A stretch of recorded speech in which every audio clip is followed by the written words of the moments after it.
देखो, चाहत होने में, किसी चीज़ की चाहत होने में और वास्तविकता में फ़र्क होता है ना? और मैंने हमेशा तुमसे कहा है कि तुम्हें जो चाहिए वो तुम बताओ मुझे कि तुम्हें क्या चाहिए। सोच समझ कर बताओ। ये मैं इसलिए कहता हूँ कि असहायता लो भरपूर, जो माँगा वो नहीं है दूर। वो तुम्हारे पास है, लेकिन वो तुम्हें सोच कर मुझसे बोलने आना होगा। तुम्हें क्या लगता है मैं मन नहीं पढ़ सकता तुम्हारा कि तुम्हें क्या चाहिए? या पढ़ता नहीं होगा ऐसा थोड़ी है। लेकिन मैं तुमसे क्यों कहता हूँ कि तुम खुद आकर मुझे बताओ, सोचना इस बारे में।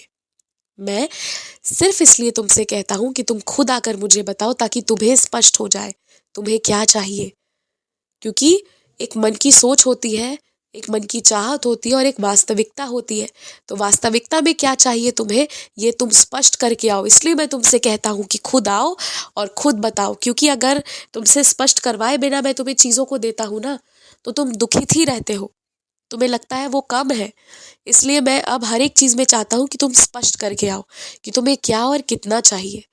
और एक बात कहूँ, आगे किसी भी इच्छा के लिए अगर तुम कोई विशेष पूजा पाठ कुछ भी शुरू कर रहे हो, कोई व्रत शुरू कर रहे हो, तो बहुत स्पष्ट रहना कि तुम्हें क्या चाहिए, कितना चाहिए, कब चाहिए, किस हद तक चाहिए।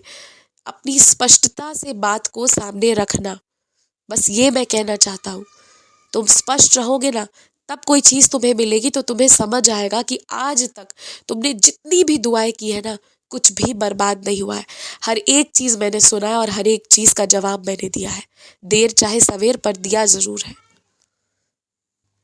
और एक बात सुनो, तुम्हारे ही आसपास वाले कुछ लोग जो एक तरफ तुम्हें ये दिखाते हैं कि किस तरह वो बचा बचा कर जीवन जी रहे हैं, बचा बचा कर चल रहे हैं, और दूसरी तरफ वही लोग तुम्हें ये भी दिखाते हैं कि कैसे वो ऐशो आराम में जीते हैं।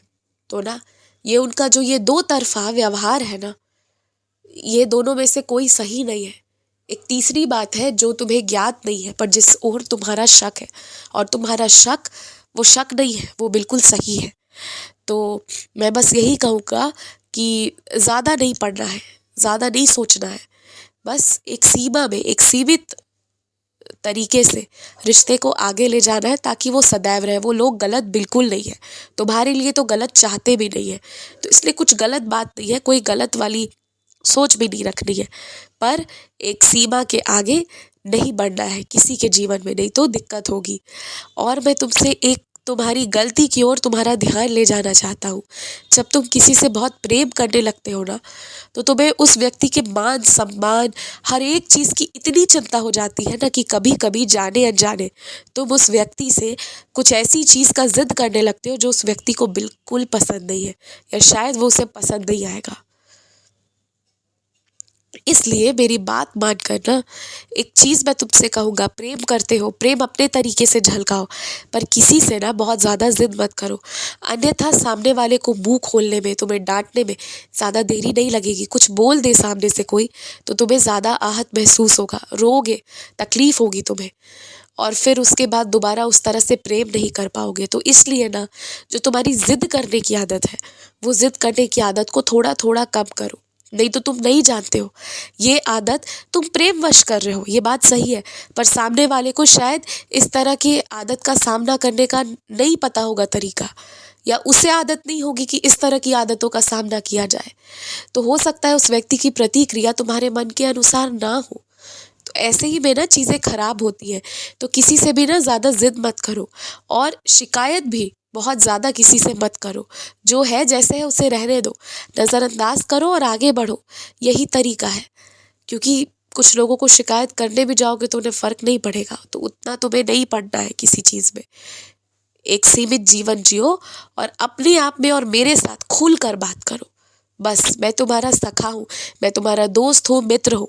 जिसे तुम पूरी दुनिया को कहते हो ना, अलग अलग लोगों का नाम लेकर, कि वो मेरा बेस्ट फ्रेंड है, वो मेरा सखा है, तो वो मैं भी हूँ। वो स्थान मेरे लिए भी है, और सर्वप्रथम वही वो स्थान मेरा है, किसी और का बाद में आता है।